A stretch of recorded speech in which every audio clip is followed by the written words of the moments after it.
Барлықтарыңызға қайырлы күн достар, сіздермен оңай медицина. Бүгінгі біздің қарастыратын тақырыбымыз жалпы зәр анализіне талдау жасайтын боламыз.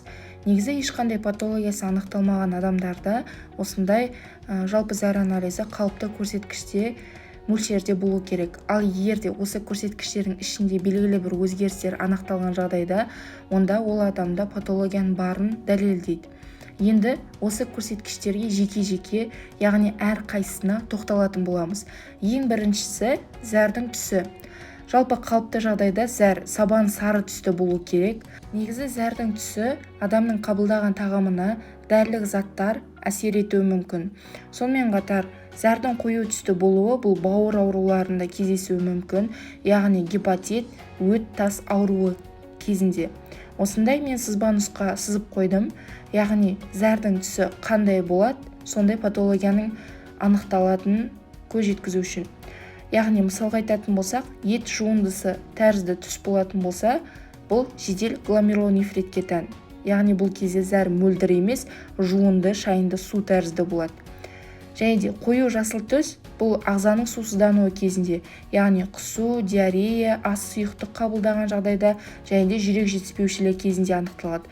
Және де түссіз зәр бұл қант диабеті, қансыз диабет және де сұйықтықты көп ішкен жағдайда бүйрек патологияларының кезінде болуы мүмкін. Яғни түссіз зәр біз білеміз, егер де осы сұйықтықты, яғни таза суды көп ішкен жағдайда біздің зәріміздің түсі осы түссіз болып кетеді. Келесі зәрдің мөлдірлігі. Қалыпты жағдайда зәр мөлдір болу керек. Негізі осы зәрді ыдысқа құйғаннан кейін бірнеше сағаттың ішінде зәр мөлдірлігін сақтау керек. Аз ғана лайлану оның құрамындағы эпителиалды жасушалар мен шырыштың әсерінен болуы мүмкін. Зәр лайланған жағдайда бұл эритроциттердің болуы, яғни бұл зәр тас ауруы кезінде, пиелонефрит, гломерулонефрит, қуық қатерлі ісігі кезінде және простатит кезінде анықталады.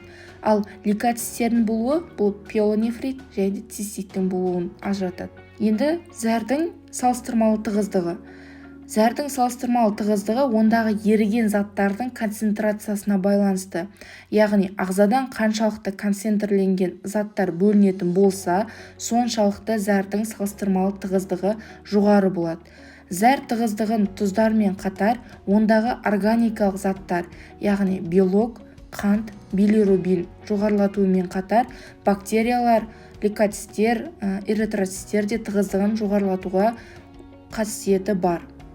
Зәрдің тығыздығы жоғарылаған жағдайда, яғни 1,30-дан жоғары болған жағдайда, бұл қант диабеті және де гломерулонефрит, нефротикалық синдром кезінде және де зәрмен сыртқа шығатын препараттарды көп қолданған жағдайда, яғни антибиотиктер, диуретиктер деген сияқты сұйықтықты аз қабылдаған жағдайда жоғарылауы мүмкін. Ал зәр тығыздығының азаюы, яғни 1,10 грамм литрдан аз болған жағдайда бұл қансыз диабет, бүйректің жеткіліксіздігі, зәр айдаушы кейбір препараттардың әсерінен және де суды көп ішу. Негізі зәрдің тығыздығы төмендеген немесе жоғарылаған болса, нақты диагноз қою үшін дәрігер қосымша зерттеу ретінде Зимницкий пробасын тағайындайды. Бұл зерттеу бүйректің қызметін тереңірек зерттеуге мүмкіндік береді де нақты диагноз қоюға көмектеседі. Келесі, зәрдің қышқылдығы. Зәр қышқылдығы өзгеріске көп ұшырайтын көрсеткіштердің бірі, яғни бір күн ішінде бұл көрсеткіш айтарлықтай үлкен көрсеткіштерге дейін өзгеру мүмкін. Мұның себебі қант қышқылдығын реттеуге бүйрек қатысып, артық қышқылды зәрмен шығарып отырады. Егер де зәр қышқылдығының төмендеу себебі бұл, яғни pH 7-ден жоғары болатын болса, қышқыл сілтілік баланстың бұзылуы, созылмалы бүйрек жетіспеушілігі кезінде бүйректік каналшалық ацидоз және де басқа да патологияның әсерінен. Ал жоғарылау себебі бұл қандағы калий деңгейінің төмендеуі, сусыздану, аштық деген сияқты патологиялардың әсерінен. Содан кейін зәрдегі белок, яғни ақуыз.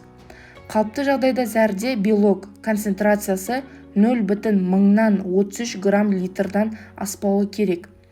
Зәрде ақуыз пайда болуы әрдайым бүйрек зақымдалуымен байланысты бола бермейді. Яғни зәрдегі белок несебағар қуық қабынуы уретрит кезінде пайда болуы мүмкін.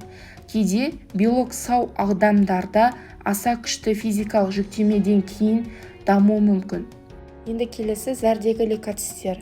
Негізі лейкоцистер ер адамдарда 0,3 лейкоцистер көру алаңында, әйелдер мен балаларда 0,6 көру алаңында болуы керек.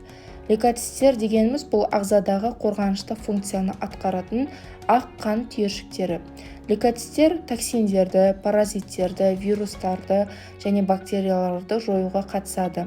Зәрде лейкоцистер болмайды, немесе өте аз мөлшерде болуы мүмкін. Ал егерде көру алаңында 3-10 аралығында болатын болса, мұндай көрсеткіш күмәнді болады.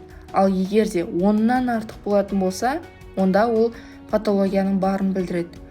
Жоғарылаған жағдайда бұл бүйрек аурулары кезінде пиелонефрит және де бүйрек туберкулезі, несеп тас ауруы кезінде. Несебағардың зақымдалуы, несеп тас ауруы, несебағардың инфекциялық қабынуы және де қуықтың зақымдалуы, цистит, қуық қатерлі ісігі. Уретраның зақымдалуы, уретрит, несеп тас ауруы кезінде. Зәрдегі эритроцистер бұл ерлерде бірлікті, әйелдерде 3-ке дейінгі көру алаңында. Эритроцистер дегеніміз бұл қанның қызыл түйіршіктері, қанның ең көп жасушалар қатарына жатады. Негізгі қызметі оттегіні тіндерге тасымалдау. Қалыпты жағдайда эритроцистер негізі болмауы керек, немесе өте аз мөлшерде болуы керек. Ал егерде көбейген жағдайда, онда ол патологияның барын анықтайды.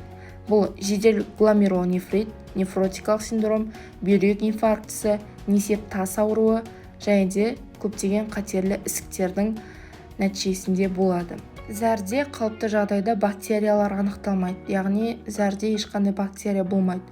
Ал егерде пайда болған жағдайда, бұл инфекциялық аурулардың әсерінен, яғни уретрит, цистит, простатит, пиелонефрит деген сияқты, және зәр жинау кезінде гигиеналық шараларды дұрыс сақтамаған жағдайда болуы мүмкін.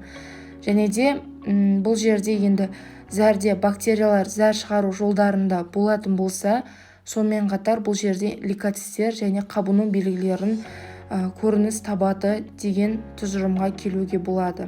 Сіздермен бірге болған қиын тақырыпты оңай тілмен түсіндіретін оңай медицина. Барлықтарыңызға сәттілік. Соңына дейін қарағандарыңызға рахмет. Оқуда жемісті болыңыздар.